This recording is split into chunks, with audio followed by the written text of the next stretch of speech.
tomoni mukonzamboka na biso atindi bato mukonzamboka Rwanda atindi bato bakei ko sala déclaration de principe o babengaka autrement accord de principe na accord ko za trouver et to vendre ça sur 3 points. Reconnaissance mutuelle de la souveraineté de chaque État, chaque parti. Il y a reconnaissance et intégrité territoriale nationale de chaque parti. Et puis non-ingérence dans la gouvernance interne.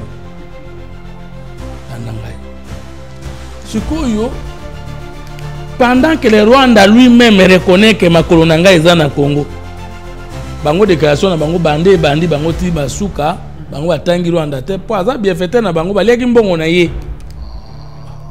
Mais monseigneur Fulgence Utembi wapi adawana te Muteba alobaki comptant de notre initiative, il n'y a pas que le président Kagame qui nous a donné l'argent. Après, c'était pas l'argent, c'était la prise en charge. Mais prise en charge,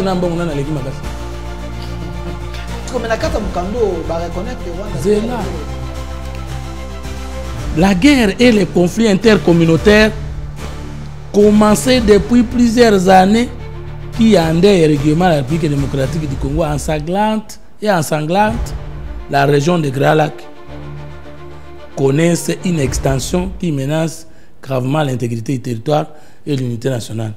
Talande balobe awake bitumbo to na Congo yango eza agression te ezali Rwanda te ezande guerre intercommunautaire.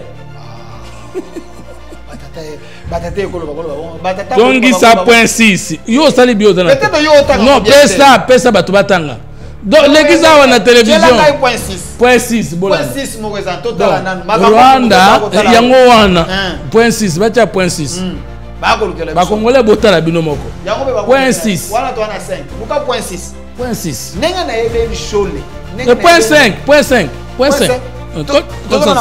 la guerre et le conflit voilà yamwana point 5 yamwana oh yamwana la guerre et le conflit intercommunautaire voilà yangonde et pesi bitumbo eza na Congo agression eza place ni donc na Congo oyo yo yebi bikolo mbale bundaka o esalaka ke ba Rwanda ba yakawa maluba balobi wana maluba Kagame eza liloba moko omonite bakosaki liboso ba ososo siko maloba na bango na Kagame molimo moko kinyoka moko.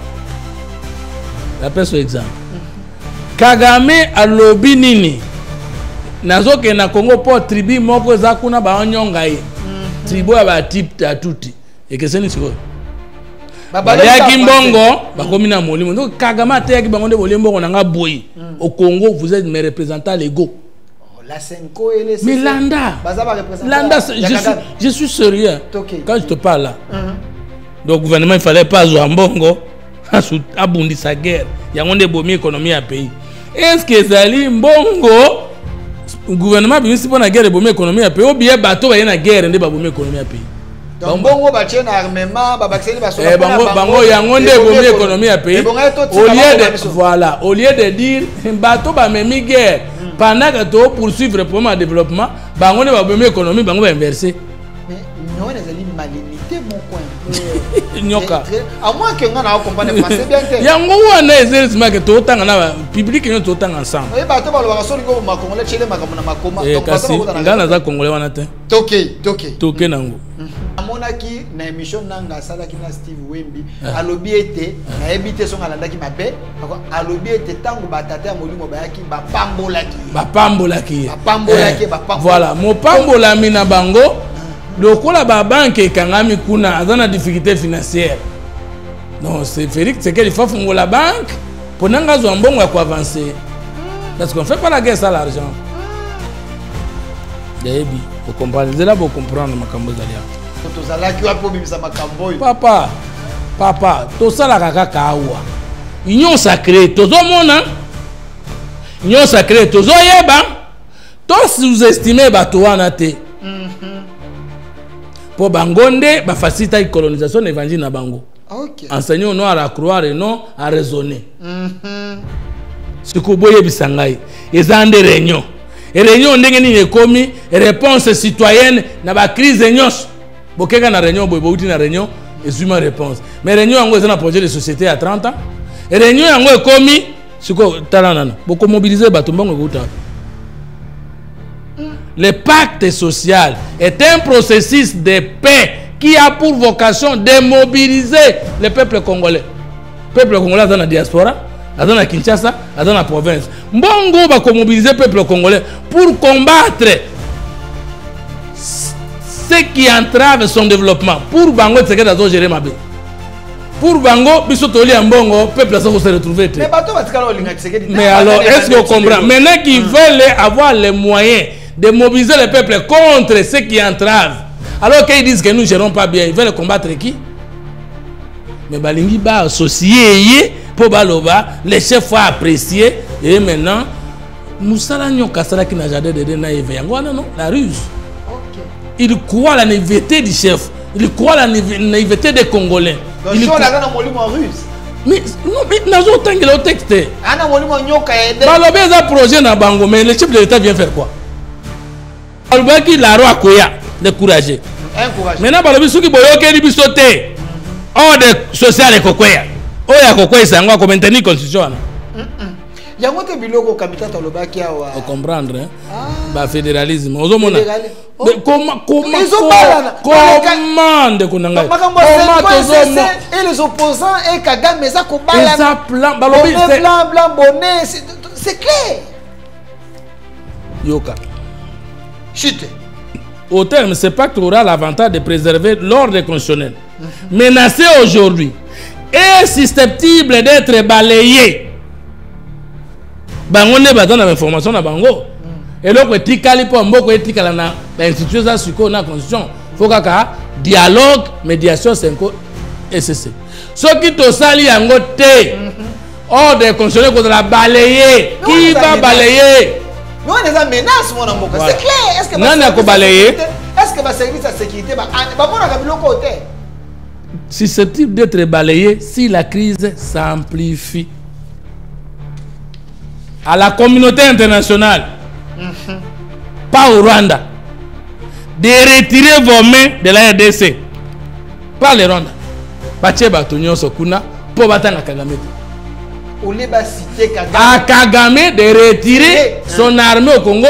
Bandima que Kagame a commenté les soldats dans le Congo, mais qu'on continue à couper sa bongo, il y a qu'autant d'avions pour ne pas kimia. Donc, au lieu de dire à Kagame, tu as bongo retirer les soldats dans kimia côte. Na landa show le monde en boka fongo, moi que je me trompe au fongo linga mémoire.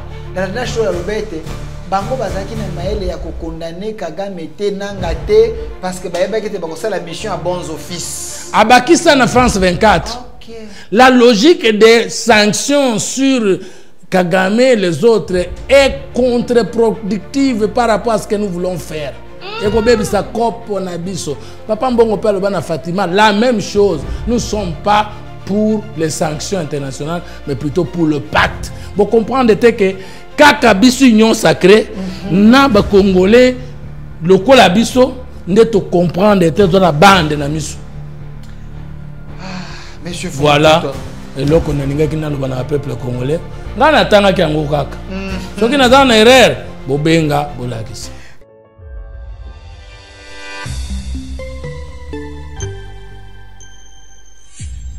Zala, bon citoyen. De retour sur ces plateaux, nos excuses pour ces petits problèmes. Il y a courant ici en République démocratique du Congo. Heureusement, le Japon a eu 27 millions de dollars de façon que tout le monde a quelques communes.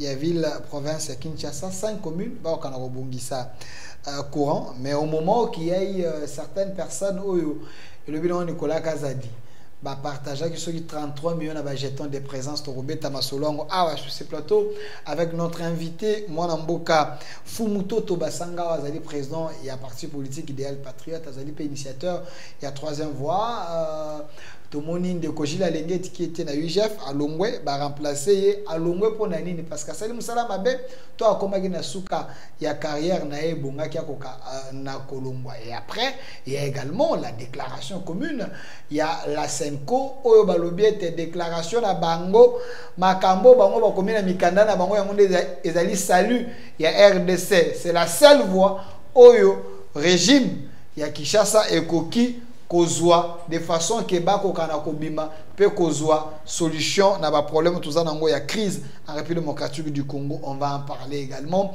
Quelques ministres il y a gouvernement souminwa oyo bazali kosala mosala est-ce que misusu baza ko mériter ba benga na bango na gouvernement to ete bako kana kotika soki bakotika la po basali nini soki ba bengani bango basali nini. Question mususu sur lever à ba immunité ya mwana mboka Matata Ponyo et sénateur Joseph Kabila monsieur balobi ete landaki Barnabé Miningano alobi soki kaka ba meki kolongola ba lever à immunité ya mwana mboka Joseph Kabila Kabange guerre civile et ko ya po ete baswahili bakondimate humiliation oyo wana. Face à toutes ces questions l'actualité en général on en parle avec mwana mboka Fumutoto Basanga ndeko Fumutoto mbote na yo mbote lokola mbote na bato bazolanda biso loboko likola motema.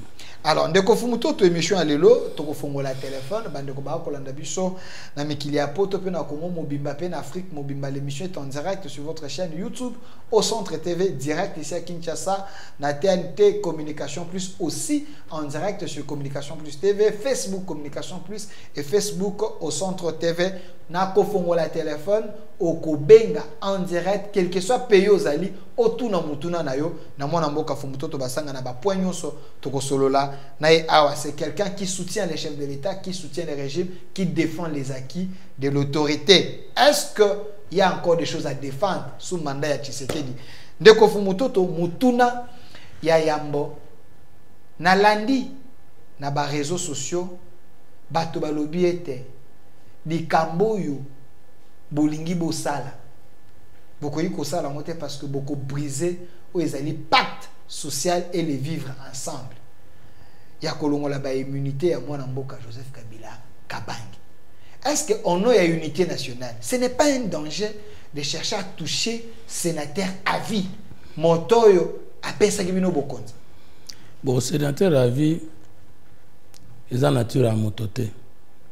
Ils ont sexe à mototé. Ils ont une loi de lobby ce qui Motoassis Moussane est président de la République, chef de l'État, élu.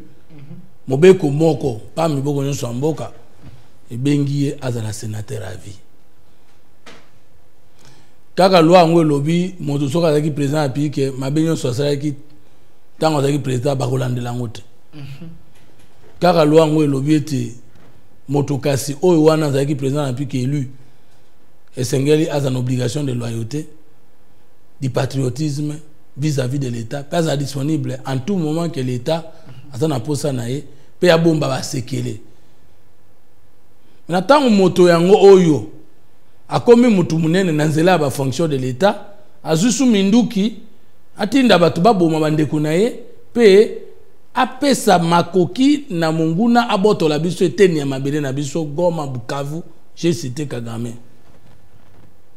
Moto il y a une obligation selon la même loi. Il y a obligation il y a réserve. Il y a patriotisme. Moto a la déclaration à Liboso oyo ba signé na Moïse Katumbi. Alors bi mabe ya Tshisekedi eleki yango ba moko kati na biso bazwa ki option radicale akokumisa M23. Moto anga sa sous déclaration alors bi M23 ezalinde mabe ya Tshisekedi posa ya peuple. Moto yango atanga Kagame te mutaboma ba Congolais. Moto yango ko senga Afrique d'ici de tika kosunga Congo na ningi Kagame kota tina Kisasa. Wala nyonso na Kabila. Je ne parle pas de ce qu'il va dire. Je parle de ce qu'il a déjà dit. Je parle de ce qu'il a déjà dit. Moto yango ko senga communauté internationale to longola Tshisekedi na musa osunga biso to longola ne bonga. Moto yango ko lobete ata un 23 FC, le gouvernement qui a trouvé un accord. Ata accord est signé entre Rwanda et RDC. Qui m'y a causé la tête? Le problème c'est Tshisekedi. C'est-à-dire pour yo dans la lola. Ba congolais ba côté. Ba koma ba. Émission ba kolanda ba. Maintenant, na ba mboka mosusu, soko zuminduki, to détourner biloko monene ya mboka. Cause de la déchu de votre nationalité. 2. Biso na congolais to mona makamunyo sosika. C'est là ba congolais donc ancien président de la République, tout président de la République honoraire à quoi ta boloko te. Bon en Afrique du Sud, président de la République honoraire à quoi ta boloko te. Bon en France, Sarkozy ou Sambate. Non. Nangola awa. Nangola awa. Ndenge nini bino bokoma komona moto soka azali azalaki ministre azalaki président de la République azalaki premier ministre comme intouchable na ndenge nini. Biso démocratie n'est non faible. Toi non fragile.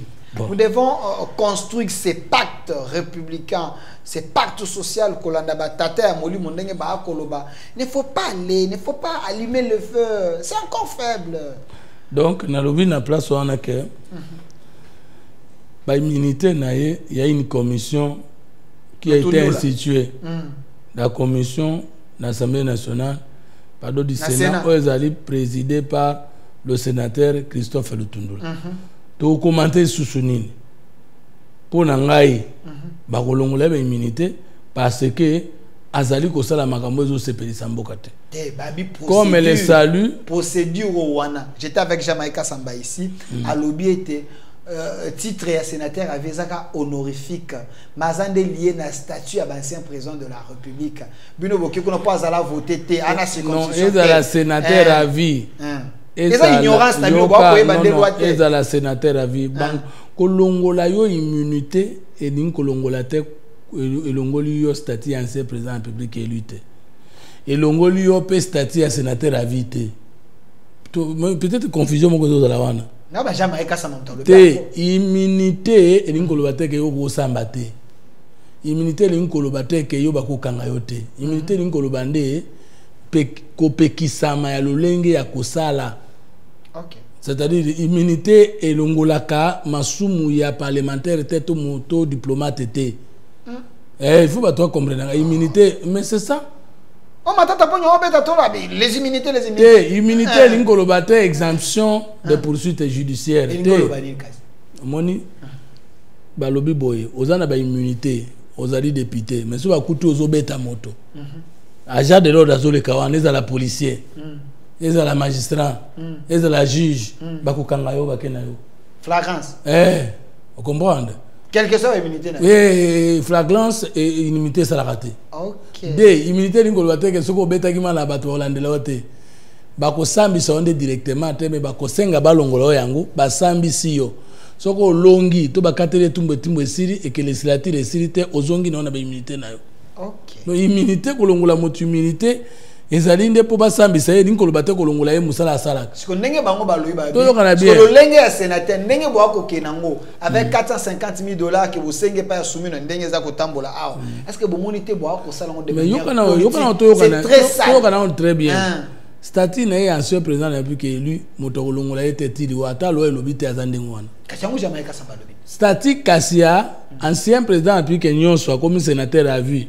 Pe azan immunité wana nde loi mutepese yango tout comme akoti kala wana ka ancien président de la République ndenge wana to président sekara otika ancien président de la République mais un président qui peut venir habiter na ngi avantage wana te tout ancien président de la République akosamba soki tanga zala ki président na makambo asala ki par exemple soki ndako ya bato na ba kasi ya président bakolandela ye ce sont des lois mais loi na chanjaka ce sont les hommes politiques qui sont au pouvoir via leur parlement. Bon, est-ce que Oya Kabila, lokola loi le BTFO, les deux chambres bakota en congrès, pourquoi ne pas respecter ça au lebo kende na maraboutage politique au bois comme ça là pour détruire pacte social. Le salut du peuple est la loi suprême. Quand on dit que bon peuple est dans mon bec comment te ko battre la sous. Pour son cas on ne peut évoquer aucune disposition de la loi. Ah, on est comme jungle. De yoza content na 3-4 000 personnes qui font na goma. Naza content mais procédure est sengi nini.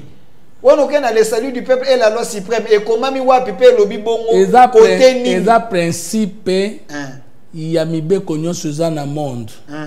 Jésus aya kuta ke mukola dimanche ba pe makate. Aleka na dimanche ngona ba yekoli na ye ba glaner masangu nelanga. Bango alandi ba condamner tuni bango mona na moto na nde aleki ata saba le sabbat était fait pour l'homme et non l'homme pour le sabbat. Oso yebi mobeko moko esalema na mokili. Oyo ezaka likolo ya peuple. Ils l'ont raté, même la France l'a raté. Mais Bolobi état de droit. Mais état de droit, il y a peuple dans likolo. Après, mais c'est ça. On a compréhension de nazo signifie au makambo. L'état de droit, la république, dans le état de droit, mais état républicain. La république est le numéro 1, le souverain primaire, c'est qui? La démocratie souverain primaire, c'est ça. Et oui, souverain ngolbani. Souverain ngolbani moto likolo na ye aza suna mobe comme sous-souté. Aza na mokonzi sous-souté, aza na loko ko kata été. N'était pas comprendre. Maintenant, souverain secondaire des années. Togo le constitution. Togo le institution. Togo le animateur. Maintenant, quand tu vas attaquer les peuples français et que le régime français qui est là veut t'anéantir, tu n'as plus de loi qui te protège parce que le peuple est sacré. En France, c'est comme ça? Ça, c'est la vie politique du monde entier. C'est la nature même de la vie. Donc, c'est le cas de Kabila parce qu'il a attaqué le peuple. Mais donc parce aucune loi ne les protège. Mokonzambo kwa lobaki ke yende auteur moral, to père spirituel, to autorité morale, AFC 123. Kasi mutu wana ndazali na ba information na ba moyen d'état koleka biso ntu ngoyeba makambo zolo kana Congo. Katukobo Sanate Eric Kuba a été arrêté, proche collaborateur à Nanga. Kobo Sanate Kasambi Samaki par le Baki Makambo. Habité Fimbunde Betisa qui Toti Kafimbo na mais soit ba déclaration Kabila nyonso banda mukolabima na université à 40. Déclaration nini ya condamna Rwanda a condamna M23. Les Français ne les gars makasi bo comprendre qu'ils ont bien. Merci beaucoup. Quand on a qui batune ba que Français ne bo comprendre. Lui c'est un philosophe. Lolenge ne akolo ba mo bo comprendre ngo ezate parce que le régime est tellement na 6 mois makasi. Donc quoi limiter. M23 c'est l'aspiration du peuple. Mais M23 existait en 2013. Il a signé accord en M23 où il a revendiqué qu'il y a CNDP. Tu sais que de quoi on a pouvoir en 2019. M23 est botama 6 ans avant de se faire un pouvoir. Ndenge ni tseka da koya ko bota na bokonzi na ye loko ezala ki liboso na ye. 6 ans. Yemo ka lobi ka bomaki M23 pe bibunde na bango nyoso ba soda esilaki. O tseka da koya ko sekwisa eloko ezali ko exister te ndenge nini. Donc pour na Kabila réponse nanga yango wana. Alors, ndeko fumutu to kota kasi na mama ya likamboyo na moni bato ba ko mituna tuna delfe bengele biso fumuto to bengele ba ko comprendre te batata episcopo bato aseniko balobinde bango ba na formule magique ya kime ya Congo régime Tshisekedi ba na choite il faut ba kota na formule na pona salut depuis 1960 lelo ba komeli biso tala makambo ebele na kosenga mikandango bochela nga yango ndeko fumutoto d'entrée des jeux avant to kota na fond ya makambo balobi. Est-ce que pensez-vous que la Senko et l'ECC baza crédible liboso ya peuple congolais? Est-ce que bazo garder crédibilité dans ton quotidien? Bango babotama avant la honte. Olobi? Bango babotama avant nzamba sala soni. Bango bakoza crédible tendengeni. Ba tata molimo. Oyoki nga bien te. Peut-être confondre bato na lobi. Bato balati banzamba la wa komona bango te. Landa. Mukada na bango yango totanga mukena yo na ngi ko kende mbango te. Pas de problème. Congolais botanga po boko benga botuna mituna. L'émission est en direct de la 62e assemblée plénière de la conférence épiscopale nationale du Congo, Senko état biso ba Congo na ba Congolais nani. Conférence épiscopale du Congo. Moi Congo za na kati. Eza association to organisation moko na kati église catholique. Le Congo est un état laïque. C'est-à-dire religion d'état exacté. C'est un fait privé. Et là ils ont concerné batata mpero. Batata? Batata mpero. Te batata ya molimo mpero te. Ntoko solo là. OK, OK. Ba botana na molimo ba catholique. Sugoyo. Et taliban. Et yeko sala biso Congo nini. Tous les Congolais ne sont pas catholiques. Tous les Congolais ne sont pas protestants. Tous les Congolais ne sont pas musulmans. Tous les Congolais ne sont pas chrétiens. L'État congolais est un État laïque. Et là, ils ont lié l'idéal de la nation, la constitution. Tous ces États pontificaux, tous sous la colonisation, l'église est politique. ya biso na bango nini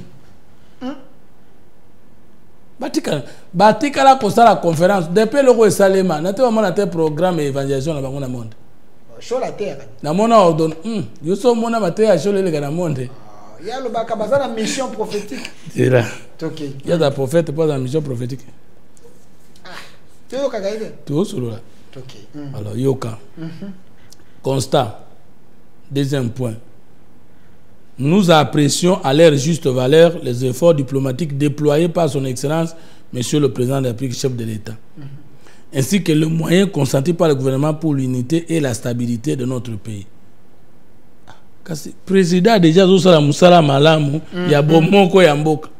Comment bino boko le basuke, ce qui dialogue na bino ezalité, qui mieux kozalate. Te, bakena na néanmoins. Na mona place pas comme néanmoins. Te, néanmoins dans la place on a eu tout le temps à wanate. Yami bale. Nous reconnaissons les biens fondés de la valeur et les biens fondés de la valeur des différents pourparlers internationaux menés dans l'objectif de ramener la paix en République démocratique du Congo et dans la région des Grands Lacs. Cependant, peut-être on a point 4. Nous sommes préoccupés du fait que cette crise ne fait que s'accentuer à la grande désolation du peuple congolais. Bakosi Des crises ezako s'accentuer. ezako matakaka. Te tozo bunda. Papa. Denge bango ayelaki. Goma, Bukavu. Ezo kende mbango to ezo telema to ezo zonga sima. Yo na ngato vandiago. Babeto le solo telo kola bazana lola. Depuis tozui na bango affrontement. Depuis tozui na bango dialogue na Doha. Depuis tosali na Rwanda déclaration de principe. La guerre continue-t-elle comme elle continue hier? Na tuni yo s'aggrave. Na lobby te ke guerre sili. J'ai pas de s'aggraver kokumata koleka. M23 nde bayoki mawa nde na bayoki mawa ono ya bakor bamizongi sina nsima. Na zo lobande na bango yo sala makamu na yo. Makamu na ngai te. Point 5. Nazo kota na makanisi na bango. Point 5. Pendant que le monde entier reconnaît que Rwanda est agresseur, que Rwanda n'a possessé de Rwanda, tout canibiso na ye, tout silana. Toke na Doha, mokonzamboka na biso, na mokonzamboka Rwanda, bavande en face.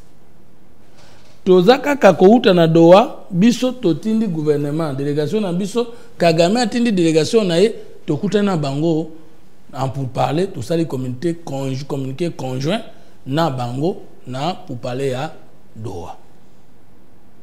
Kaka to vandi wana to moni mukonzamboka na biso atindi bato mukonzamboka Rwanda atindi bato bakei ko sala déclaration de principe o babenga ka autrement accord de principe na accord ko za trouver et to vandi ça sur 3 points. Reconnaissance mutuelle, il y a souveraineté de chaque État, chaque parti. Il y a reconnaissance et intégrité territoriale nationale de chaque parti. Et puis non-ingérence dans la gouvernance interne.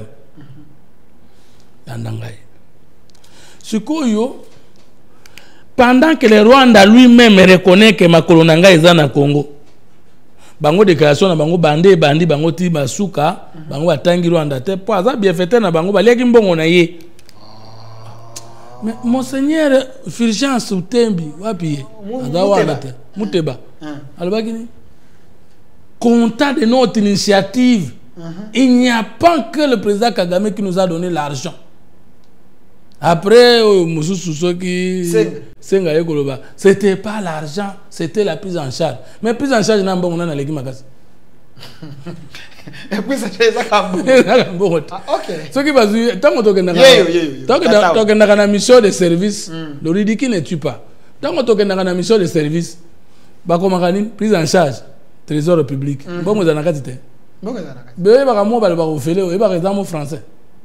Il y a des formations à mots français dans Kimongo. Il y a au frère, vous avez des bani. Au moins, on a fait frère de voyage na prise en charge de l'État. Ndeba komaka babando koma liboso au frère de l'État. Ok. Ba mongo sikoyo tanga akei voyage. Ya dépensé ata kinunu na yete. Na kenda ki ofele, c'est-à-dire au frais de l'État. Ndo yoka ofele. Na kokoto ofele, ça veut pas dire qu'on n'a pas payé. Quelqu'un d'autre a pris en charge. Donc ba legi mbongo wa Rwanda. Ba ku bete les autres ba moko ne balobaki. Journaliste na bino da tuna ki moninga na bino tuna ki question. Legi mbongo bien. Parce que Menakata Mukando va reconnaître que Rwanda. La guerre et les conflits intercommunautaires commencés depuis plusieurs années qui endaient régulièrement la République démocratique du Congo ensanglante la région de Grand Lac connaissent une extension qui menace gravement l'intégrité du territoire et l'unité nationale. Talande balobe awake bitumbo to na Congo yango eza agression te ezali Rwanda te ezande guerre intercommunautaire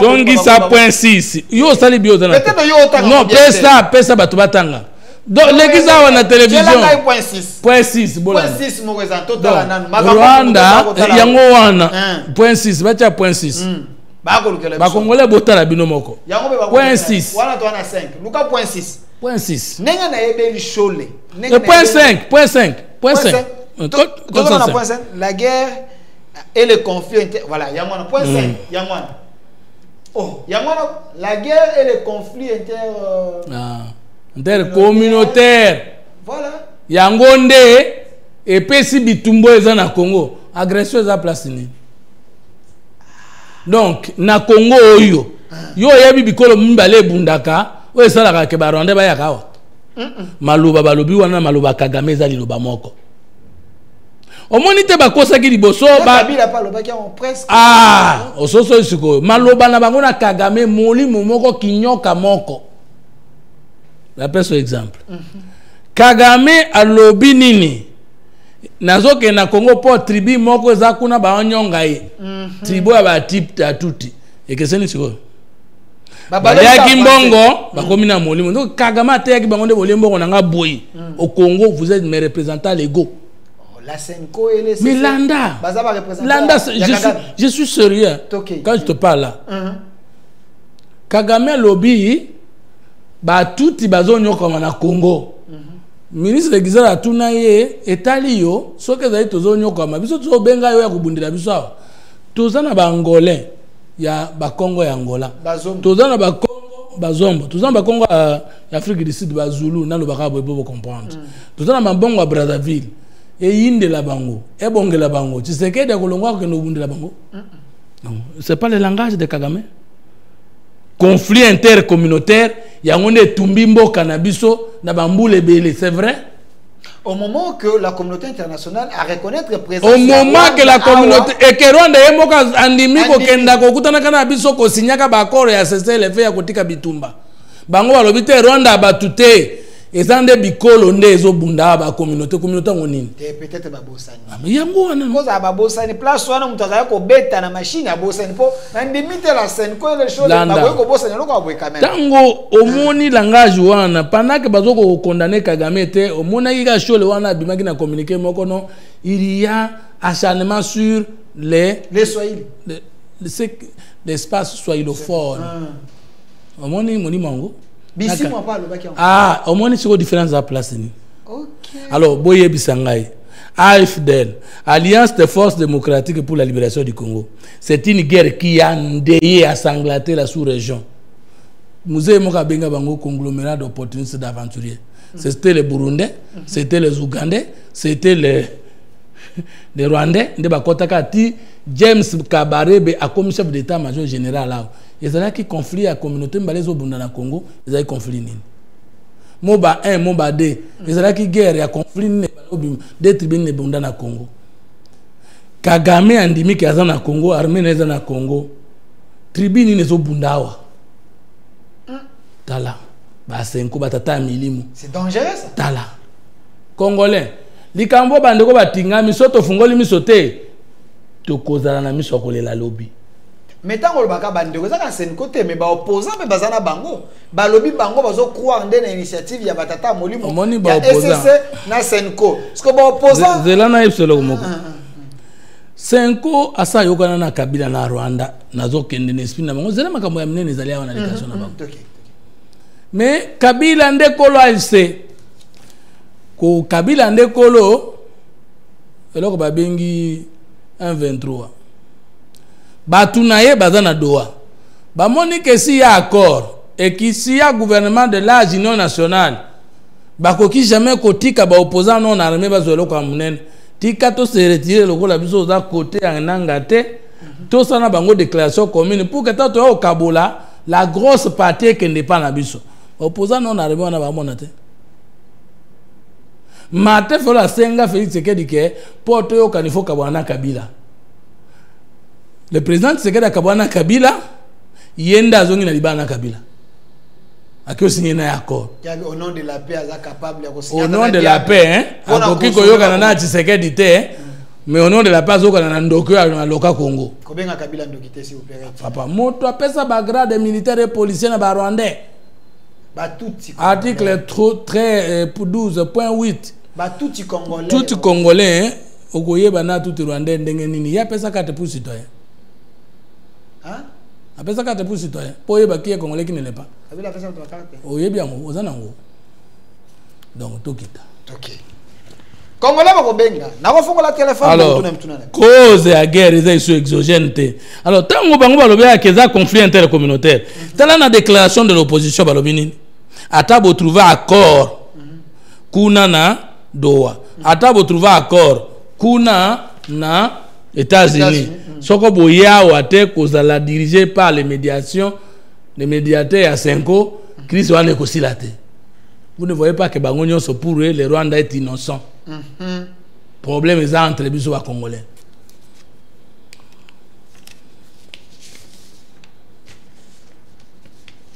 Yoka.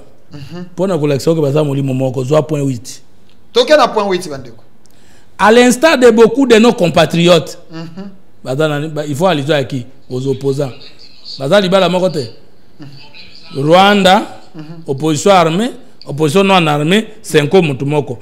À l'instar de beaucoup de nos compatriotes, nous sommes très circonspects sur les négociations et les partenariats relatifs à l'exploitation de nos minéraux, de nos ressources naturelles, en particulier les minéraux stratégiques. En effet, nous devons nous assurer que les activités minières conduisent au développement intégral de chaque Congolais et de tout le pays. Au moins, il opposant à l'instar des autres compatriotes. Ba compatriotes oyo bazolo ba ke Tshisekedi ateki ba minere akabeli ba. Au moins, à l'instar. Donc, ba sangani na makanisi. C'est quoi ba sangani? Point 8 tanga yomoko. Bandeko toi coacher la Bible ça mo kanda batata episcopo ya Senko na batu ya SSC ba komi fumuto toza ko la kisebiso ba danger eza na kati ba piège eza na kati balakisi déjà que bango Kagame ezali communication moko diaboliser ba institution pour peuple là na gouvernement na ye enfin bango ba ko sa plan na bango. Point 9. Malgré les interpellations du chef de l'État relative au fonctionnement du système judiciaire Balingba Fula et Lokolampuku. Et les états généraux de la justice, celles-ci continuent à être manipulées par les hommes les plus forts. Vous voyez pourquoi? Parce que Kabila est dans la poursuite, Matata est dans la poursuite. Il ne faut pas diaboliser la justice pour que ceux qui Kabila sont condamnés, que Matata est condamné, justice est injuste. Ce sont des défenseurs. Il y a Bato Baza Bantomboki. Ok. Tala point 10 au Kokam. Tokita. Point 10 Yangoan. Les moyens constatés par le gouvernement pour répondre à l'effort de la guerre impactent négativement l'économie du pays. Donc le gouvernement il fallait pas jouer en bongo abundi sa guerre. Il y a une bonne économie à pays. Est-ce que Zali Mbongo le gouvernement bien si pour la guerre de bonne économie à pays ou bien bateau va y na guerre de bonne économie à pays. Donc bongo ba tient armement ba baxeli ba sola bango yangonde bonne économie à pays. Voilà, au lieu de dire bateau ba memi guerre pendant que to poursuivre pour le développement, bango ne ba bonne économie bango va inverser. Mais on a des malignité mon coin un peu. Nyoka. À moins que on a compris le français bien. Yango wana ezesma que tout temps na public nous tout temps ensemble. Oui bah tu vas le voir sur le go ma congolais chez les makamona makoma. Donc parce que ngana za congolais wana te. Toké nango. Mais surtout ceux de l'est du pays. Yokaba nanga ndeba ko défendre yao. OK.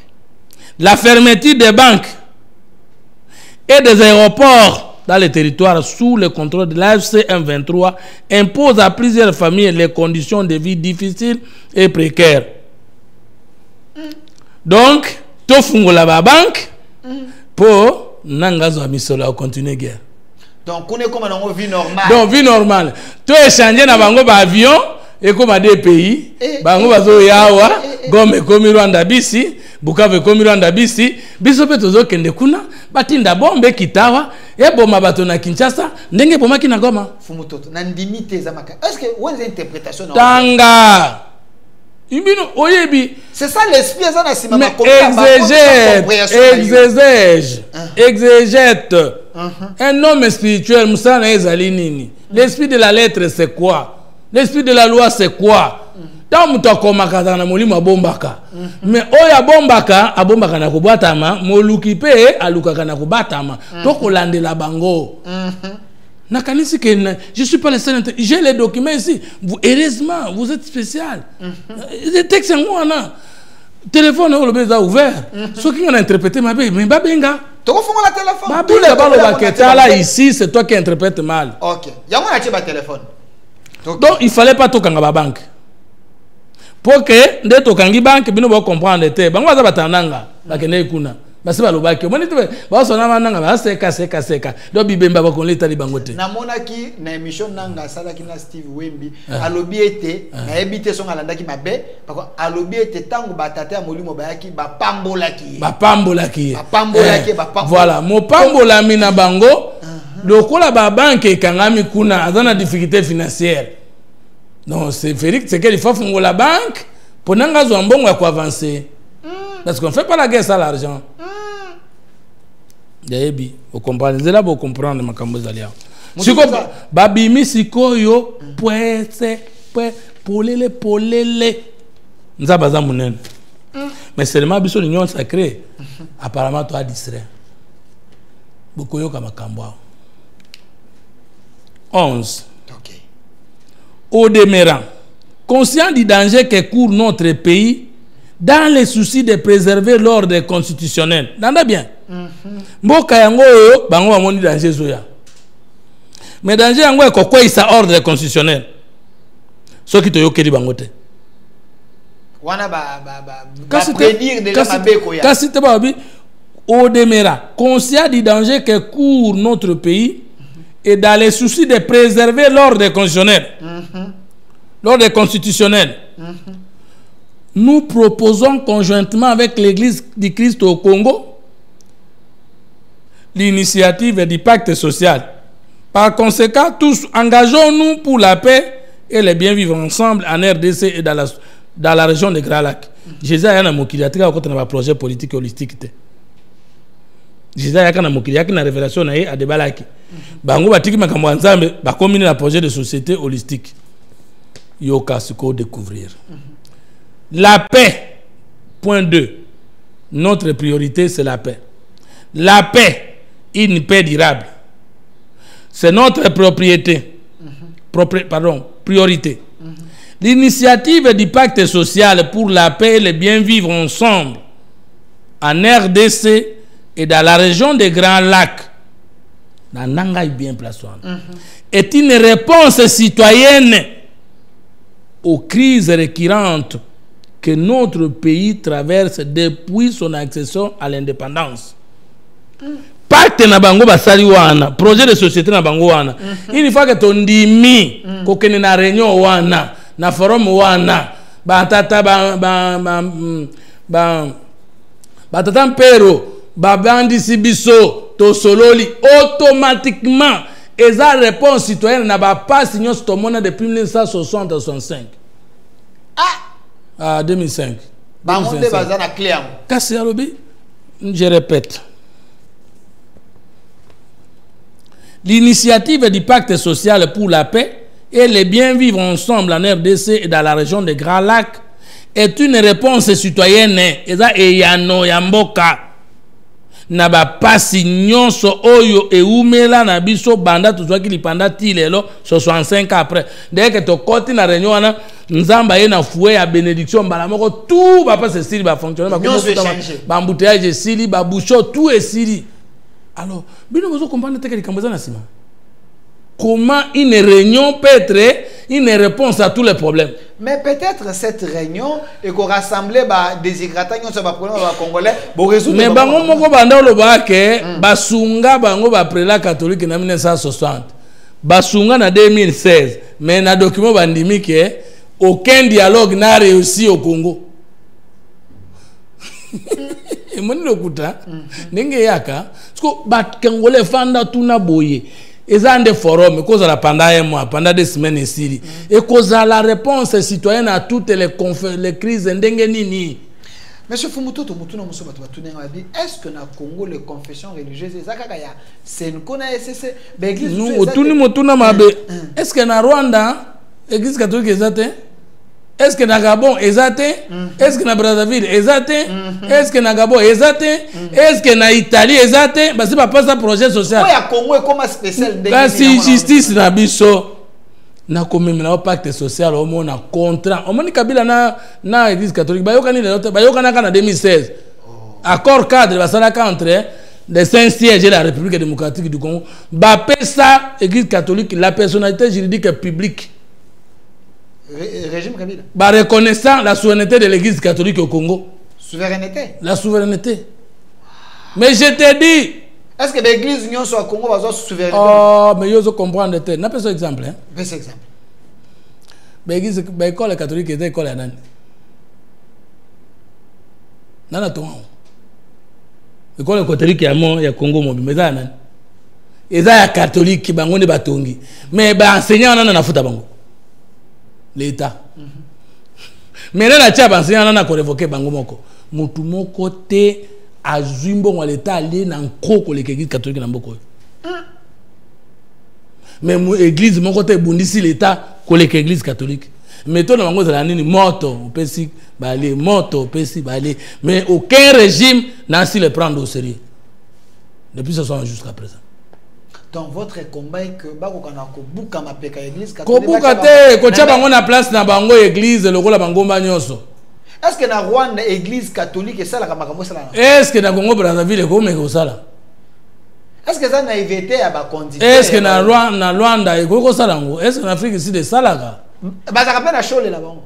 Ba za shole na bango za na mbongo na bango? Bongo siko shole na bango azoka makambo a pouvoir. Mais kuna bazala na masekete? Est-ce que kuna église catholique ou ezaka na Rome mais pesa mitindo di et que c'est na awa to. Mais papa yaka alobaki na bango bino basa ba tata mpero botika na makambo nzambe. Zela. Zela siko Zela mama na likambo. Ah fungola ndenge to komina na likambo te yoka siko. Toke kota. Yokanzoka eloko yango ezande processus. Ndoka pacte social wana ezeloko babula kala nyoso ba ola exception sont des étapes. Eza plan na yoka plan nango. Makambo ebele ezali ababa loba yango. Peso ki tondimika kokota nango. Makambo ezolanda yango yoka bango moko de balobi. Le pacte social. Point 11. Point 12. Point 12. 12 alinéa 2. C'est un processus de paix. Pacte autozoloba ezali processus de paix. Oyebela ko bengi processus. Eloko moko ekosalema na mobimba mais par étape. Étape par étape. Et silisio continue oyo. Donc avant ba proposer ce document, basi babula bango na Kabila na Kagame kala. Et puis, mon chef de l'État, je vais na Rwanda, je ne pas Macron. Tolingi to mona ba Congolais musu pona. Et puis, mon conseiller a précisé bango atindi chargé communication na bi ba préciser que c'est initiative na bango yanga te. Mais na tindi ba sala parce que c'est loko na bango. Ba nga ba zoya na piège. Sikoyo loko la basi basali bakambo nyonso ah bakenda kozwa mbongo pa Kagame batunaki Félix Tshisekedi Antoine Tshilombo bakenda ba Kagame et pas Macron batunaki ye bayebisaki ye biso to kamwaki peut-être mokonzi ayebaki mais na ndenge ya autoriser bango te to ya koyebisa bango te mais ndenge ni balimba continuer deuxième étape comme chef de l'état yo moni yo lingo za la reçu pas chef de l'état yo ça la point de vue que tous de la point de presse que tous de la yamba biso faites l'acharnement sur l'audience chef de l'état. Ok. Donc, oh, je suis à 5 après nous, bah, commis, bah, qu'on répond devant moi. Oh, c'est un chantage. On ne fait pas, on ne chante pas l'autorité. Est-ce que Cholo va qu'on kanga été battu dans la prison? Et qu'on ça la ligne, nous sommes à Kanye Motolo, quoi, Chole. Ah, pour ça la chantage dans mon compte. Donc, yo, ozo seng audience chef de l'État, ozo pesi correspondance, agenda na union so akata parce que ça yo Chole. Et puis ozo point de presse bando loba, non ceci tous de la kaka, mokonza yamba biso. Mais tu sais que dit na le kio bomo. Et le nom de Jean-Pierre Bemba, tu sais que il est trop bon. Jean-Pierre Bemba, il est plus bon. Et le bilan de la mère Mendabi, le chef il est trop pasteur. Trop spirituel, trop chrétien, trop miséricordieux. Mobutu. Ils ont raté. Bah chanter chef de l'État. Na agenda. Chef de l'État yamba batoboni. Tenant compte de ses priorités, de son agenda. Et de ce qui est programmé. Chef de l'État, alinga yamba batu balereno, tosi tozi la kaya yamba biso. Est-ce que ça obligé faire? Eh, ce cas yamba binote a violé disposition de la Constitution. Continue le bureau. Ok, continue. Yoka siko. C'est un processus de paix qui a pour vocation de mobiliser les peuples congolais et l'ongwe lisolo. Et l'obis que Siri et Bandi ko conscientiser ba Congolais, révolution congolaise, révolution française de Bandara Boy. Ok. Boyo kabino moko. Conscientiser les Congolais. Conscientiser le peuple congolais afin de combattre tout ce qui entrave son développement et son bien-être intégral. Or, maintenant n'a pas bloqué le développement ya peuple congolais kaka batona en pouvoir. Awe kolongwa lisolo et comme un mouvement de révolte, d'insurrection et de combat contre le régime qui sera là contre le pacte social. Nazongi là, yoka. Bandela. Wana mona ombre ya John Numbi, na mona ombre ya batebele na. Voilà, yango ana poede. C'est un processus de paix qui aura pour vocation de mobiliser le peuple congolais afin de combattre tout ce qui entrave son développement et son bien-être intégral. C'est quoi ça sous forum? Yango yokaki que projet nango et ko développer le Congo pendant 30 ans. Okay. Vous comprenez ce que ebimi clair. Ebimi clair. Papa, to sala kaka awa. Union sacrée, tozomona. Union sacrée, tozoyeba. To sous-estimer bato wana te. Pour bangonde, ba faciliter la colonisation évangile na bango. Okay. Enseignons non à croire et non à raisonner. Ce que boye bisangai, ezande réunion. Et réunion ndenge ni ekomi réponse citoyenne na ba crise nyos. Bokeka na réunion boye bouti na réunion, ezuma réponse. Mais réunion yango ezana projet de société à 30 ans. Et réunion yango ekomi siko talana boko mobiliser bato mbongo kuta. Le pacte social est un processus de paix qui a pour vocation de mobiliser le peuple congolais. Le peuple congolais dans la diaspora, dans la Kinshasa, dans la province. Mbongo va mobiliser le peuple congolais pour combattre ce qui entrave son développement. Pour Bango, c'est que dans gérer ma bé. Pour Bango, bisotoli ambongo, peuple ça se retrouver. Mais alors, est-ce que vous comprenez? Maintenant qu'ils veulent avoir les moyens de mobiliser le peuple contre ce qui entrave. Alors qu'ils disent que nous ne gérons pas bien, ils veulent combattre qui? Mais Balingi va associer pour Baloba, les chefs vont apprécier. Et maintenant, Moussala Nyokasara qui n'a jamais de non, la ruse. Il croit à la naïveté du chef, il croit à la naïveté des Congolais. Donc, il croit à la ruse. Mais non, mais nous avons le texte. Baloba est un projet dans Bango, mais le chef de l'État vient faire quoi? Il faut que il y ait un babino pour ça. Pour légaliser. Donc, bango, bato dans la politique, dans un projet de société, il des personnes dans la partie politique, dans un projet de société. Bisu union secret, union dans la société, projet de société. Bango dans l'intellectuel, majorité au pouvoir dans l'intellectuel. Batanga na lola, batanga na poto, biso beto dans na poto. Batanga na Kinshasa, na Congo, biso beto dans na Congo. Baké ko zo projet de société, il y a un malonga pesa na pacte social ango. Oh, bilo Kagame asali butu ta atinde lo. Cassité, balobi ils ont reçu les moyens de beaucoup de gouvernements. Et c'est avec ces moyens qu'ils vont mobiliser le peuple congolais à combattre tout ce qui va entraver le développement et le bien-être du peuple congolais. Moi, moi que je me trompe. Il y a vice-président, il y a Kenya. Aloba qui a été, Aloba qui est président à Kenya, a signé qui a accord na M23 ba or. Bakenda ko mona président à Kenya. Uganda, to yebiete Uganda za pour quelque chose na mambu ya guerre oyo. Bakenda ko zambongo. Rwanda aza pour bakenda ko zambongo. Macron alingaka ko la claire tena question à guerre oyo. Bakenda ko mona yi. Sur le point de presse c'est précis que ceux qui to siso sangisa ba congolais to ko mobiliser ba moyen, il y a ko mobiliser, ko conscientiser le peuple congolais pour combattre loko ezo pekisa ye ko kende liboso. Mais abazolo ba que le pays mal gouverné sous Tshisekedi. Siko bo préparer peuple na contre qui? So, balingi bazo susu aval la chef de l'état pour ba avancer pour état par liboso ba sisa ki koyoka na batu na bango nyonso na ba opposant non armé d'accord na opposant armé d'accord na ba pays lingi biso d'accord et tikali siko mokonzambo ka baptiser 3e ou 4e étape parce que c'est un processus. Pour tout à moi que je me trompe avant bato ba bandamaka moto ali boso ba monaka Kabila zaka na Kinshasa bakenda o mona na kingaka. C'est Kabila mutapesa ka bango projet apesi plan chole avant l'élection le baka il y aurait encouragé. Ah maintenant le courageux est là. De l'insécurité. Toki. Bimisa bilo toki. Maintenant. Mais Congolais, tangaka Congolais, tangaka. Toki sikoyo. Balobi boye. Soki initiative otoboyi yango. Toyeba eto toluki mama alikambo. Wane ko menace. Toke nezikoyo na recommandation. Ba Congolais faut ba benga fumto to sili ça ba Congolais ba benga. Au président de la République. Basengi asa la confiance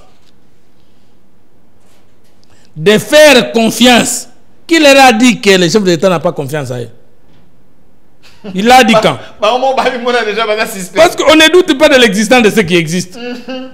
On ne doute pas non plus de l'existence de ce qui n'existe pas.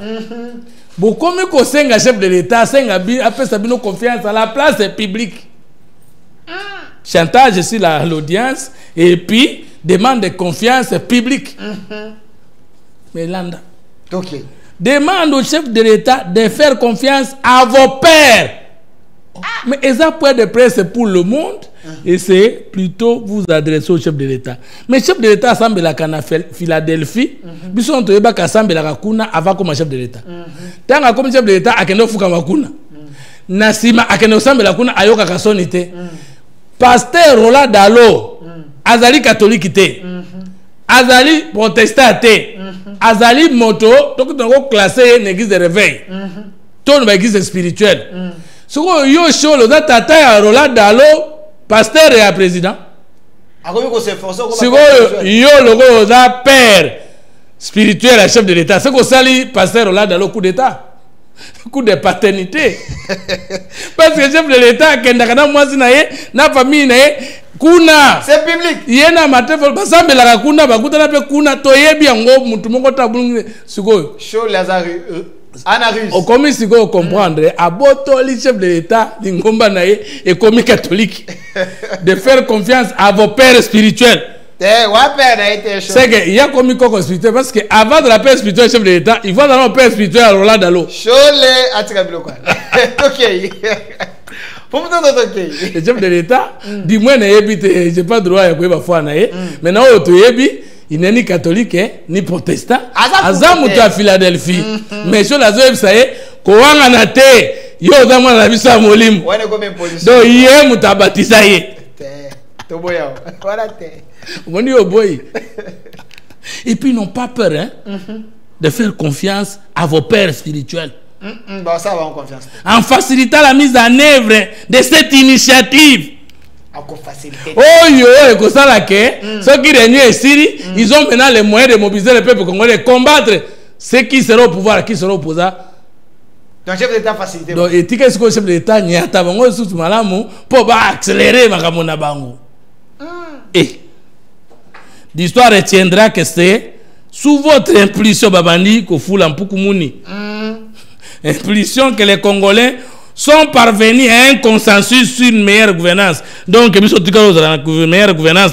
Ce qui va présider le dialogue. Le Congo est comme une meilleure gouvernance. Malins qu'ils sont. Et puis, Balobi, c'est un projet de société qui va ramener la paix et fonder le bien-être vivre entre les Congolais. Et puis, partout, Congo, Pambate, Kaka Congo et la région de Grand Lac. Mais. Non, ce qui ça mon amboka. Mambo aweka na communication plus ne bon. Alors, yango yoki bango balobi ete soki kasi bando lukeloko kala merci Nzambe. Point 16 yoka. Au terme de ce pacte aura l'avantage point 16 de préserver l'ordre constitutionnel. Kaka pacte au bondiminde ordre constitutionnel kotikal menacé aujourd'hui. Ce n'est pas le régime qui s'appelle aussi pacte social. Si ce n'est pas le régime, bango aboye biso tout simba constitution. Maintenant ordre social ou constitutionnel qui va renverser? Parce que nous on voulait modifier la constitution. Et ils on ne touche pas ça. Maintenant balobaki la roi koya découragé. Maintenant balobi soki boyoke li biso te. Ordre social et kokoya. Oya kokoya sangwa ko maintenir constitution. Yango te biloko kamita tolobaki awa. Faut comprendre hein. Ba fédéralisme. Ozomona. Comment de kunanga. Et les opposants et Kagame ça ko bala. Ça plan balobi blanc bonnet c'est clair. Yoka. Chute. Au terme, ce pacte aura l'avantage de préserver l'ordre constitutionnel, menacé aujourd'hui et susceptible d'être balayé. Bango ne bazana na information na bango. Et donc etikali po mboko etikala na institution za suko na constitution. Faut kaka dialogue, médiation senko SCC. Ce qui to sali yango te. Ordre constitutionnel ko la balayer. Qui va balayer? Mais on est en menace, mon amour. C'est clair. Est-ce que le service de sécurité va susceptible d'être balayé si la crise s'amplifie? À la communauté internationale, pas au Rwanda, de retirer vos mains de la RDC. Pas le Rwanda. Bache Batonyo Sokuna, pour battre Kagame. À Kagame de retirer son armée au Congo. Bandima que Kagame a commenté ba soda na Congo, ma ko continuer ka ko pesa bango mbongo ya kotamba na avion pour na ko luka kimia. Donc au lieu de dire à Kagame tika mbongo retirer ka ba soda na yo kimia koti. Na landa show le mwana mboka fumuto mo que je me trompe au fongo linga mémoire. Na landa show la lobete bango bazaki na maele ya ko condamner Kagame te nanga te parce que bayeba ke te ba ko sala mission à bons offices. Abakisa na France 24. Okay. La logique des sanctions sur Kagame et les autres est contre-productive par rapport à ce que nous voulons faire. Et comme ça coupe nabiso. Papa Mbongo Pelo Bana Fatima, la même chose. Nous ne sommes pas pour les sanctions internationales, mais plutôt pour le pacte. Vous comprenez que Kakabiso Union Sacrée, na ba Congolais, le Kolabiso, n'est pas comprendre dans la bande na miso. Monsieur voilà. Et là, on a dit le peuple congolais. On a attendu qu'il y ait un kaka. Ce qui n'a pas d'erreur, bobenga bolakisa. Monsieur Fumutoto Basanga, avant de faire le téléphone, congolais babenga. C'est vrai tout ce qu'on a makamouké à Kolobela. Mais mon sala o yoza kosala, sans vous mentir, eza musala monene. Et belé ba kolanda biso be kaye kwei. Parce que makambo fongole za ya mutuna. Ya mutuya. Chers Congolais, vous êtes en train de nous suivre dans la diaspora. bisika nyonso bozali plus 243 ba numéro ezana benga tuna mutuna na nini o comprendre te monsieur Fumutoto aza sa nini expliquer. Est-ce que démarche ya bato Senko ezali démarche diabolique, ezali démarche suicidaire, tu ezali démarche pour na sunga Congo? Envoyez vos messages tokoyamba bino na ba numéro nyonso ezana, on est en direct en ligne tokoyamba bino benga tuna mutuna na moni ba message na YouTube ezali ebele. Monsieur Fumutoto basanga na moni ndeko moko a commis, je vous suis depuis l'Afrique du Sud. Monsieur Fumutoto continue avec ce travail, seul Dieu va vous rémunérer. Voilà. Ndeko mosusu a commis, salut mon frère Delphin, quelle sagesse de Monsieur Fumutoto, je suis sûr que ces gens-là ils sont en acquaintance avec les ennemis de la République. Pourquoi les services ne les arrêtent pas? Nous sommes dans le pouvoir.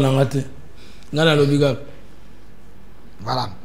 Monsieur Fumutoto Basanga, Makambozali, Ebele à Koloba. Alors, s'il vous plaît, Monsieur Delphin, est-ce que Monsieur Fumutoto, ce qu'il dit, c'est qu'il est en train de menacer l'intérêt national? L'intérêt national, c'est ça notre intérêt. L'intérêt national, c'est là comme le pouvoir. Il est ça qui 37 ans de lutte. Aboye Gosimba Minduki. A comme le pouvoir de non-violence, dans notre mouvement, il y a elongola bango na makas, bango pe ba silika ba ya kolongola na makas, mboke banda ko beta maka kukule, donc toko stabiliser l'institution un jour. C'est ça que nous voulons. Ngainde na lingi yangote. Pour moi, le peuple c'est l'arme la plus importante pour nous utiliser par la bouche si vous n'êtes pas d'accord avec le régime, et non tuer ce peuple par les armes, chasser celui qui l'a élu par les armes et venir servir le même peuple là. Moi je ne soutiendrai jamais ça. Alors, ne n'oubliez pas, plus de 143, il y a 3 numéros ezaliwana. Benga tuna mutuna na yo, contribuer na masolo toza kosola. Ah, on a Fumutoto, ne bipez pas parce qu'on est en direct. Ne bipez pas. Benga na WhatsApp, benga na normal. Nous allons prendre vos appels et vos questions. Fumutoto va vous répondre ici en direct. La Senko doit laisser Tshisekedi envers ses responsabilités car il pense être en bonne position aujourd'hui. Or hier, il était coincé. Bonsoir mes frères de la RDC, je vous suis du Congo Brazzaville depuis Paris, je suis fatigué. Je n'ai pas compris. Les problèmes de la RDC doivent passer d'abord par la justice et vérité par justice pour les gens qui ont tué les gens de la RDC. Ils auront la paix. Fachi ne doit pas les recevoir, s'il vous plaît. Monsieur Fumutoto continue à éclairer les Congolais. Nzamba Komonayo. Voilà. Autant de messages. Je vous suis très bien depuis l'Afrique du Sud, de Johannesburg. Merci beaucoup pour votre travail.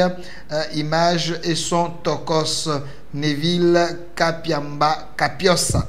Voilà, les journalistes, allez servir un État à respecter des valeurs. Détournement, voilà. Salut Monsieur Delphin. Est-ce que Fumutoto peut nous démontrer en quoi Joseph Kabila, sur le plan de la Constitution, peut être arrêté? La Constitution n'arrête pas les gens. La Constitution donne les droits, le devoir et les régimes répressifs des actes posés positivement ou le contraire. Mibeko yango kande et Kangakamoto, mais Mibeko yango et la Kitsami à partir de la Constitution. C'est ça. Salut mon frère Delphin, je suis d'accord avec M. Fumutoto. Tous ces points-là, vous devriez aussi aller les lire à la RTNC car j'ai l'impression que Mouyaya, il a aussi des mèches. Je ne sais pas. C'est pas ma pensée. Voilà. Je prends l'appel.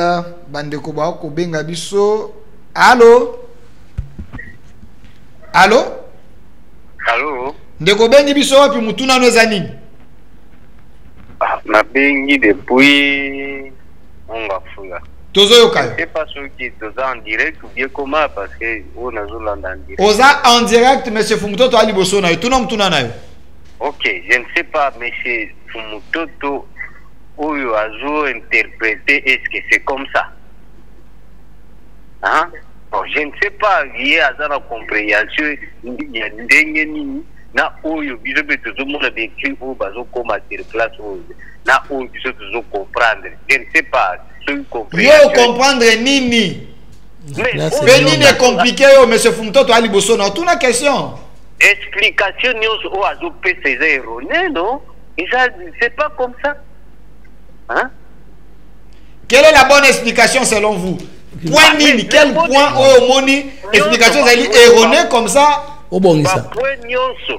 Point nyonso ou azo expliquer na ou biso toujours tanga sur place parce que bozo tia nyonso l'écran non. Voilà, j'aimerais tous à la méthodique parce que batebele ba kolanda biso.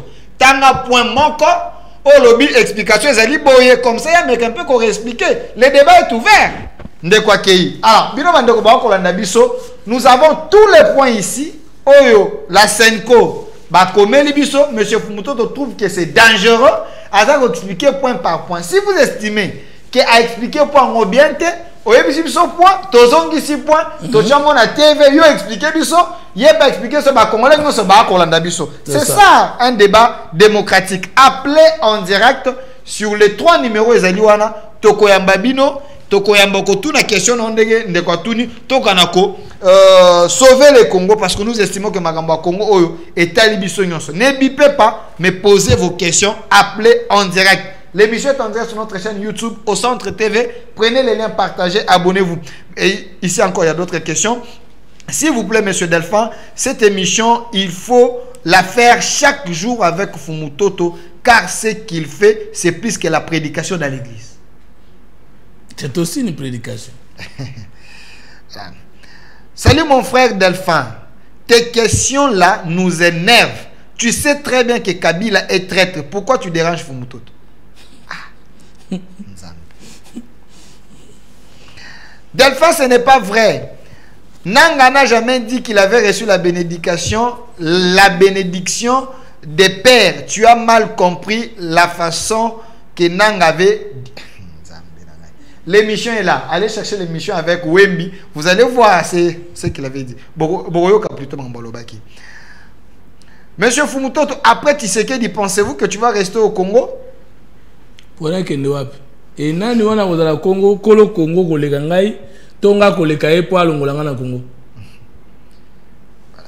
Et ceux qui na kei, bato nyonso bakena na exil, baza mwe congolais kenga. Monsieur Fumutoto, c'est que les prêtres ont dit, ils ont raison. Quand il s'agit du détournement, vous ne faites pas les émissions pour expliquer côté Mbongwekei, mais quand il s'agit de déséquilibrer votre pouvoir, vous venez notamment pour nous envoûter. Tout dans la claire. Démocratie et un peuple dans la maboko mibale. Nous qui sommes au pouvoir, nous défendons les acquis de l'autorité. Ceux qui sont à l'opposition critiquent notre gestion. Ngane na ngoti na roya na télévision na losa msala opposition. Bobenga ba opposant ba critiquer pouvoir. Ngana zoya kolek sabino nini ya malam pouvoir les autres ça la pour na peuple et c'est ça la démocratie. Voilà. Appelez, ne bipez pas. Ne bipez pas, appelez, posez des questions. Voilà, autant de questions ici. Est-ce que les démarches de la Senko sont constitutionnelles? YouTube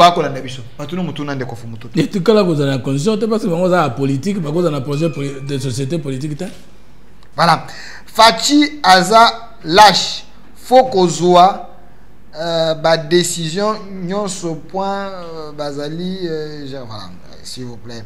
Fumutoto est un vrai intellectuel et politique digne de notre pays. La RDC, s'il peut continuer ainsi sans trahir le Congo, il deviendra plus grand.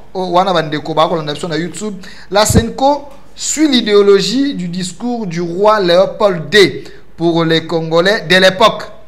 Moussoussou, depuis la Senko a amené l'UDPS au pouvoir, parce que sont eux qui ont combattu l'UDPS et son pouvoir. Voilà, je ne sais pas. Salut mon frère Delpha. Monsieur Fumuto Toza Koloba, vérité, ce qu'il fait, il aide Tshisekedi. Voilà. Ah là là. Monsieur Fumuto, toi, tu étais avec Kabila. Quand tu étais avec lui, tu ne savais pas qu'il était le traître du Congo? Je n'ai jamais été avec Kabila.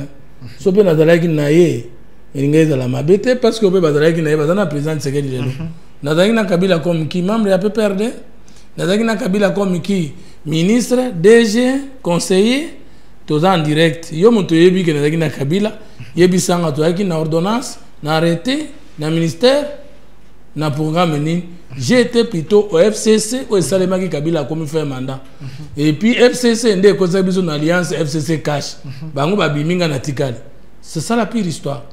Voilà. Bande ko bo ko landa biso, j'insiste, ne bipez pas. Benga en direct, tuna mutuna na yo. Fumutoto vous a défié ici, il est devant moi, il est en train d'éclairer l'opinion sur certaines questions. Bonsoir mes frères, je suis du Congo-Brazzaville depuis Paris, je soutiens le président Fathi en RDC, doit passer la justice. Voilà, je prends encore une autre question ici. Monsieur Nicolas Kazadi, j'aurais souhaité que tu fasses une grande émission sur le détournement dont Nicolas Kazadi avait parlé et les jetons de présence. Oui, ce qu'on programmait à Monaco. Mais quand il s'agit de jetons de présence, qui a 33 millions, ou à Kabolika na Batuka Kaboy, au moment où on a payé ça, ça va prendre. Hier, ma grand-mère attend avec lui, c'est pas une bague à monter. Nani? Ne go to autant. Ne go Nicolas Kazadi? Oui. Si quoi, ça député, ça n'a droit à côté. Tant que vous ministre. Ce qui est à l'ingara magambo na te ya solo. Point na démission na kité. Oningolo banini. Na lingolo baraka et la race moto comme na alongo na pouvoir ndalinga peuple pour na nini. Mais professeur Lunda Boulou a premier ministre a démissionné. Est-ce que hier ndeko Nicolas Kazadi a démissionné to gouvernement de changer qui ndi balongoli. Na mokonza moko. 2. La noblesse oblige.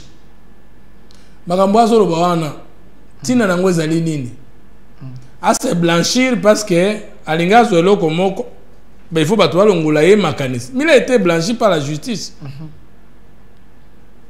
n'est-ce pas est-ce que ezali élément de contentement te non nga ezoka musangaka voilà mais ne comment pas tunabi jila lengeta longwe na UGF oyaye est-ce que kocha bar likolo bisika oyo jila lingeta chaki jila lingeta misala kité azalaki na makoki ya kosalela mais motona na pesa que pouvoir ya kolakisa de quoi il est capable en faveur du pays c'est le président puis que chef de l'État qui lui a donné les opportunités et lui il a démontré de quoi il était capable et il a rendu des services loyaux à la nation et nous sommes fiers de lui et il est une fierté pour nous. Autant nous avons été fiers de lui par le fait que c'est le chef de l'État qui l'a découvert, autant nous croyons que Ndeko Yope Mokonzambo Kachewana a Kokoba de la même manière. De la même façon que nous avons encouragé, soutenu et défendu Mosala IGF sous Gilles Alinguet, toko défendre, toko soutenir, toko communiquer Nandeko Christophe de la même manière. Et loko salinga honneur ezali ba phrase oyo Ndeko Christophe a côté asika a prononcé ki mukolo ya remise et reprise. Alobi Gilles Alinguet azali frère et ami. Tous on appelle Ndeko. Non, c'est important de voir ko benga biso. Allô? Allô, bonjour. Ndeko bengi biso wapi mutuna nozani? Ouais, ma belle vient à partir à Bruxelles. À partir à Bruxelles, toi, quoi, quoi. La musique à télévision, là. Ouais, mais qu'est-ce que vous voulez? Toujours, ok. Nazo félicité ça, je suis mon toto. Nazo c'est gagné le temps que les membre de l'Union sacrée. Avec aussi l'audience qui est le président de la République entre Bango, membre de l'Union sacrée. Malgré Magambo aussi, ATNC, ils sont à la live. Comme ça, peuple, à ça, téléphone ouvert, va poser des questions. vrai ou faux Ramazan nous a écouté. Point bas. Donc dans mon coup c'est une idée dans les arabes. Donc voilà. Merci pour l'émission en tout cas. Merci. Merci. Nous avons la nation à Bruxelles. À l'objet était au Koyiko Audience, c'est pas chef de l'État. À Yambayo, bossa l'émission live na RTNC à téléphone ouvert. On peut répondre de zéro à deuxième question. Allô, ndeko bengi biso api mutu nezanim. Allô.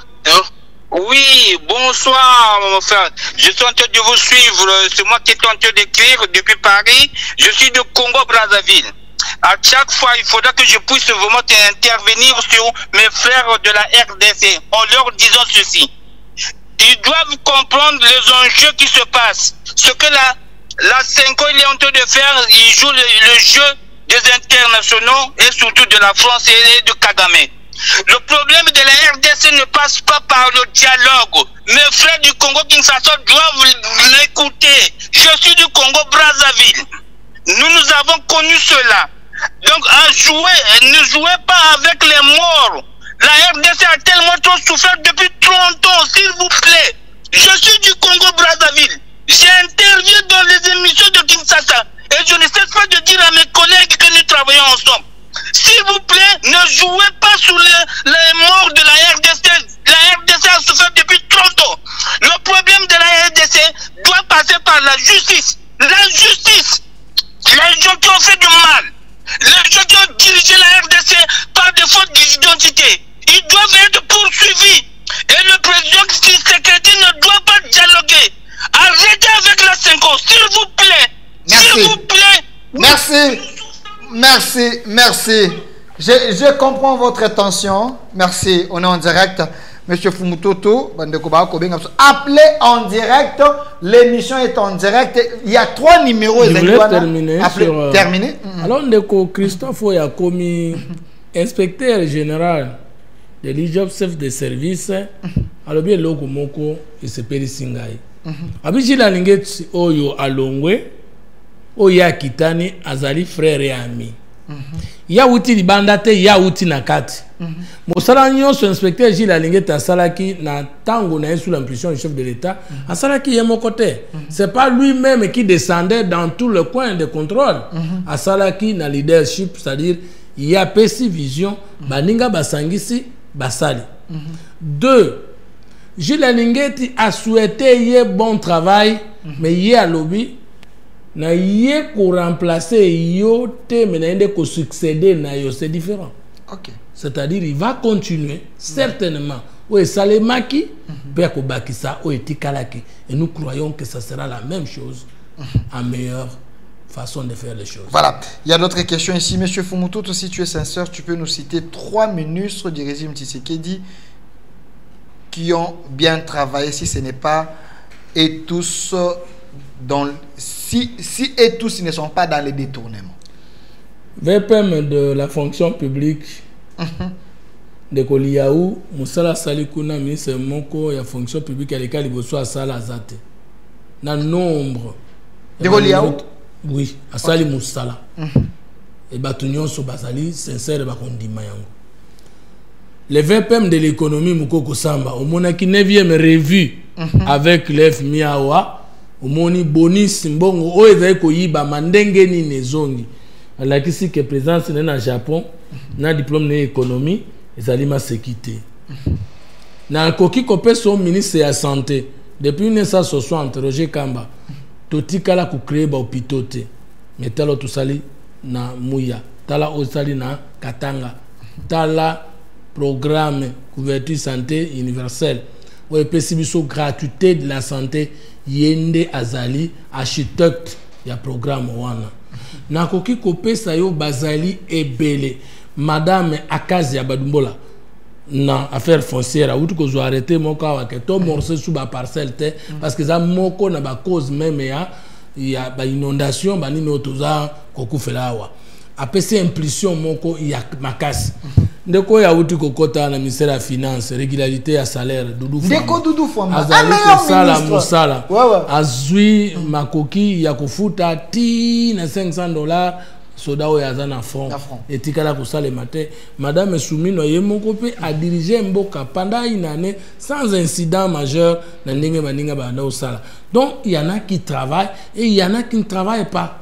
Doudou Fomba, c'est un excellent parce que il semble que avant lui il y avait Barretard, il y avait paye. Aujourd'hui à partir de les 25 Tito comme les 30 les gens sont vraiment payé à temps et puis c'est quelqu'un qui se bat pour l'intérêt il y a un fonctionnaire et puis il est dans la vision du chef de l'État. Côté il y a armée pour connaître que ceux qui M23 les lona FC baza ko avancer tena ba Rwanda ka rapport tous en pour parler na bangote de koki Gabon Guy Kabombo asali pe autopsie ya malamu ministre de la défense na défense azongi si pe administration militaire o ezala kité peut te sombi peut bundeli peut te équiper le soldat congolais comme il faut nanzela ya VPM ya défense Guy Kabombo.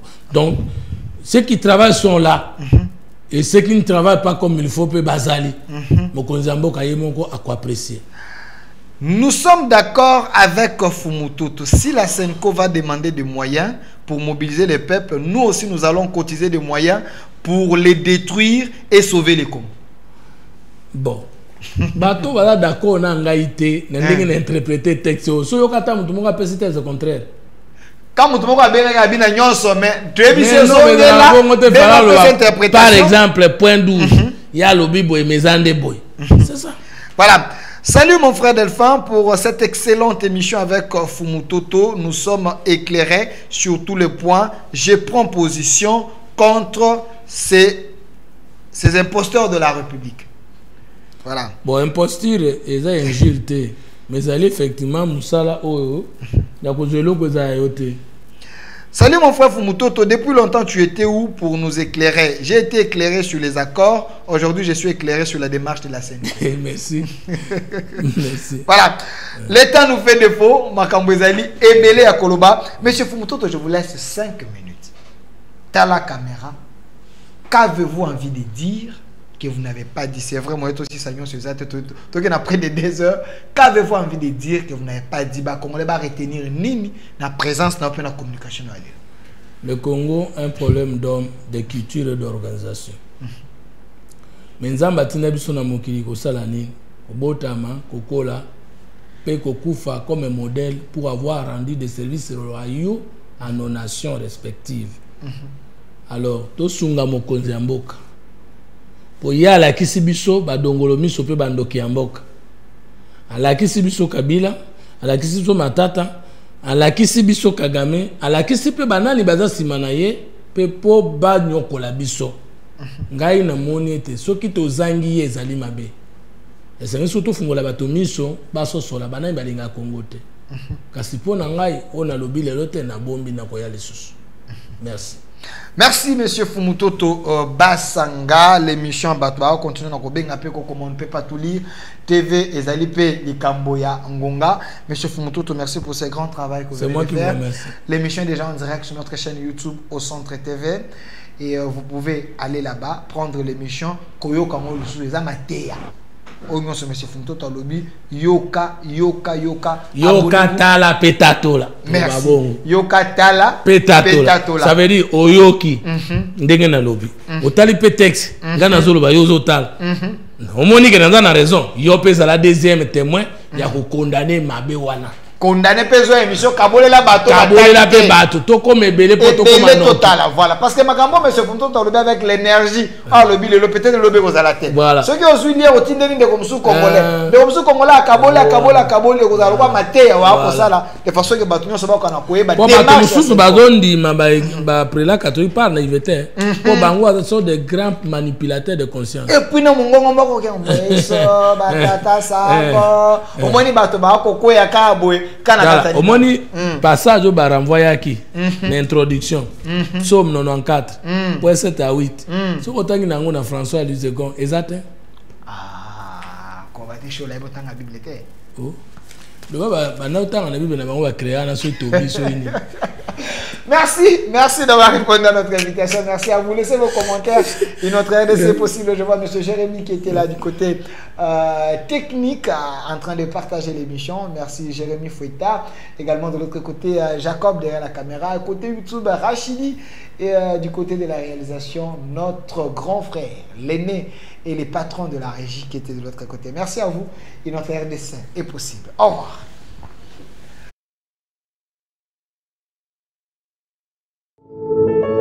Puisque nous sommes tous Congolais, nous n'avons qu'une seule nation, la République démocratique du Congo, notre patrie. Nous avons le devoir de l'aimer et l'obligation de la faire développer à travers notre sens patriotique et nos belles actions. Chers patriotes, il est temps.